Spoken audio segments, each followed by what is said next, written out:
दोस्तों स्वागत करते हैं एसबीडी न्यूज पर एक बार फिर से आज के ताजा बुलेटिन में, जहां पर हम आपके लिए लेकर आए हैं देश की राजनीति समेत कुछ बड़ी खबरें। एक एक करके पूरे विस्तार से जानेंगे। दोस्तों खबरों का सिलसिला शुरू करें उससे पहले कोरोना को लेकर सरकार की तरफ से बड़ी गाइडलाइन और बड़ी खबरें निकल कर आ रही है, जिसको जानना आपके लिए बेहद जरूरी है, इसलिए वीडियो को अंत तक जरूर देखें। और इसी के साथ दोस्तों आज की पहली बड़ी खबर की मुंबई में 18 से 45 साल वालों को मुफ्त में नहीं लगेगी वैक्सीन, प्राइवेट सेंटर पर लगेगा टीका। दोस्तों यहाँ पर आपको बता दें कि महाराष्ट्र के मुंबई में बीएमसी 227 वार्ड में एक वैक्सीनेशन सेंटर शुरू करेगी। मुंबई में 63 वैक्सीनेशन सेंटर बीएमसी चलाती है और राज्य सरकार केवल 45 साल और उससे ऊपर के लोगों को वैक्सीन की डोज देगी। 18 से 45 साल के लोगों को प्राइवेट अस्पतालों के वैक्सीनेशन सेंटर से ही वैक्सीन की डोज दी जाएगी। इसका मतलब तो ये हुआ कि मुंबई में 18 से 45 साल के लोगों को मुफ्त में वैक्सीन नहीं मिलेगी। और इसी के साथ दोस्तों अगली बड़ी खबर की दिल्ली में 28 से 30 अप्रैल के बीच में आ सकता है पीक, 35,000 पहुंचेंगे नए केस। दोस्तों यहाँ पर आपको बता दें कि आईआईटी कानपुर के प्रोफेसर मनिंदर अग्रवाल बताते हैं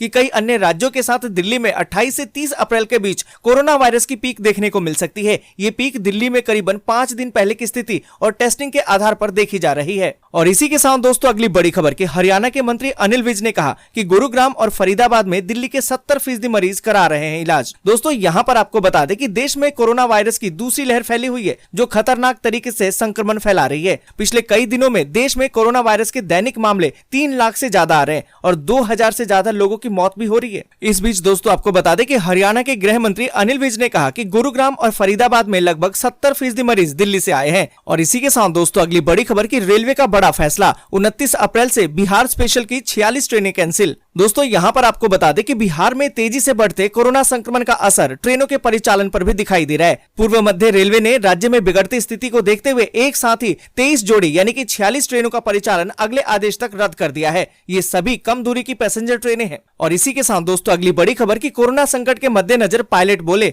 अब तो गांव के गांव संक्रमित हो रहे हैं, ये तो मेडिकल इमरजेंसी है। दोस्तों यहाँ पर आपको बता दें कि कांग्रेस के वरिष्ठ नेता और राजस्थान के पूर्व उप मुख्यमंत्री सचिन पायलट ने कोरोना महामारी और देश में बिगड़ते हालात के बीच केंद्र सरकार को घेरा है। उन्होंने कहा कि सरकार की नीतियों के चलते देश को ऐसे हालातों में धकेल दिया गया है जिसको अब मेडिकल इमरजेंसी के तौर पर ट्रीट किए जाने की जरूरत है। और इसी के साथ दोस्तों अगली बड़ी खबर की अखिलेश बोले भाजपा सरकार का बड़बोलापन कोरोना संकट के बढ़ने का कारण, इलाज और ऑक्सीजन के लिए भटक रहे हैं लोग। दोस्तों यहाँ पर आपको बता दें कि समाजवादी पार्टी यानी कि सपा अध्यक्ष अखिलेश यादव ने कहा कि भारतीय जनता पार्टी सरकार का बड़बोलापन स्वयं बढ़ते कोरोना संकट का कारण है। प्रदेश की जनता इलाज, दवा और ऑक्सीजन के लिए दर दर भटक रही है, मगर भाजपा सरकार अपने कुप्रचार और विज्ञापन के सहारे सभी को भटकाने का काम कर रही है। और इसी के साथ दोस्तों अगली बड़ी खबर की कोरोना की दूसरी लहर के मद्देनजर अवैसी ने पीएम मोदी को घेरा, कहा कि शव जलाए जा रहे हैं और इनको खुशबू आ रही है। दोस्तों यहाँ पर आपको बता दें कि देश में कोरोना की दूसरी लहर की वजह से हालात खराब हो गए हैं। इस पर एआईएमआईएम के प्रमुख और हैदराबाद के सांसद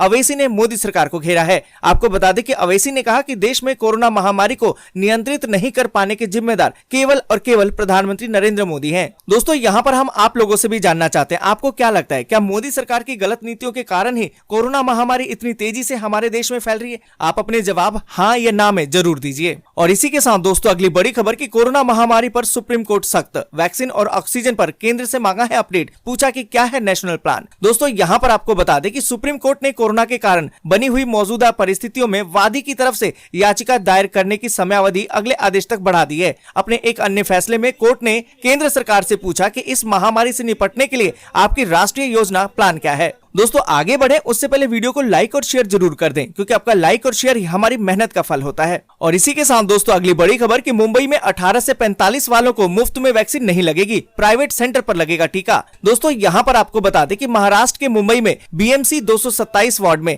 एक वैक्सीनेशन सेंटर शुरू करेगी। मुंबई में 63 वैक्सीनेशन सेंटर बीएमसी चलाती है। राज्य सरकार केवल 45 साल और उससे ऊपर के लोगों को वैक्सीन की डोज देगी। 18 से 45 साल के लोगों को प्राइवेट अस्पतालों के वैक्सीनेशन सेंटर से ही वैक्सीन की डोज दी जाएगी। इसका मतलब तो ये हुआ कि मुंबई में 18 से 45 साल के लोगों को मुफ्त में वैक्सीन नहीं मिलेगी। मुंबई में 18 से 45 साल की उम्र के 90 लाख से ज्यादा लोग हैं और मुंबई को 1 करोड़ 80 लाख डोज की जरूरत होगी। बीएमसी ने रोजाना 1 लाख लोगों को वैक्सीन लगाने का टारगेट सेट किया है। और इसी के साथ दोस्तों अगली बड़ी खबर की हरियाणा के मंत्री अनिल विज ने कहा कि गुरुग्राम और फरीदाबाद में दिल्ली के 70% मरीज करा रहे हैं इलाज। दोस्तों यहाँ पर आपको बता दें कि जिस तरीके से हमारे देश में कोरोना वायरस की दूसरी लहर बड़ी तेजी से फैली है, जिसके जिसके कारण कई दिनों से देश में कोरोना वायरस के दैनिक मामले 3 लाख से ज्यादा आ रहे हैं और 2000 से ज्यादा लोगों की मौत भी हो रही है। ऐसे में हरियाणा के गृह मंत्री अनिल विज ने कहा है कि गुरुग्राम और फरीदाबाद में लगभग 70% मरीज दिल्ली से आए हैं। अब रोहतक, करनाल और अंबाला तक भी दिल्ली के मरीज आ रहे हैं। हम उनका इलाज कर रहे हैं।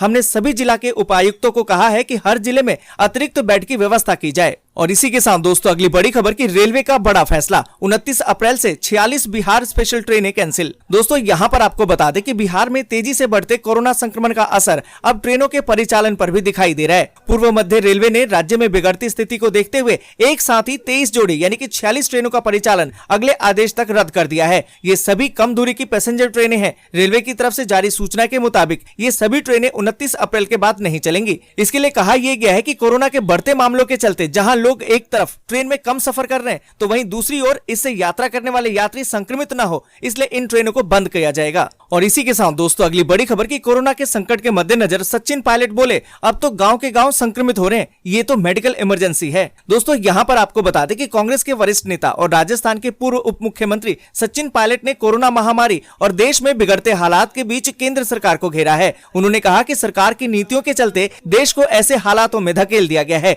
जिसको अब मेडिकल इमरजेंसी के तौर पर ट्रीट किए जाने की जरूरत है। अब तो गांव के गांव संक्रमित हो रहे हैं और सरकार है कि मरीजों को दवाएं, अस्पताल और बेड, ऑक्सीजन और इंजेक्शन तक उपलब्ध नहीं करा पा रही है। और इसी के साथ दोस्तों अगली बड़ी खबर की अखिलेश यादव बोले भाजपा सरकार का बड़बोलापन कोरोना संकट के बढ़ने का कारण, इलाज और ऑक्सीजन के लिए भटक रहे हैं लोग। दोस्तों यहाँ पर आपको बता दें कि समाजवादी पार्टी यानी कि सपा अध्यक्ष अखिलेश यादव ने कहा कि भारतीय जनता पार्टी यानी कि भाजपा सरकार का बड़बोलापन स्वयं बढ़ते कोरोना संकट का कारण है। प्रदेश की जनता इलाज, दवा और ऑक्सीजन के लिए दर दर भटक रही है, मगर भाजपा सरकार कुप्रचार और विज्ञापन के सहारे सभी को भटकाने का काम कर रही है। दोस्तों यहाँ पर आपको बता दें कि उन्होंने कहा कि भाजपा सरकार ने स्वास्थ्य सेवाओं पर ध्यान न देकर उन्हें बर्बाद किया है। संक्रमण के दूसरे आक्रमण के ज्यादा खतरनाक होने की विशेषज्ञ चेतावनी के बावजूद हालात संभालने के प्रयास नहीं किए गए। और इसी के साथ दोस्तों अगली बड़ी खबर की दिल्ली में 28 से 30 अप्रैल के बीच आ सकता है पीक, 35,000 पहुंचेंगे नए केस। दोस्तों यहाँ पर आपको बता दें कि एक्सपर्ट की माने तो दिल्ली वालों को जल्द ही कोरोना वायरस के तेजी से बढ़ते हुए मामलों से राहत मिल सकती है। ऐसा ये कहा जा रहा है कि इस महीने के अंत में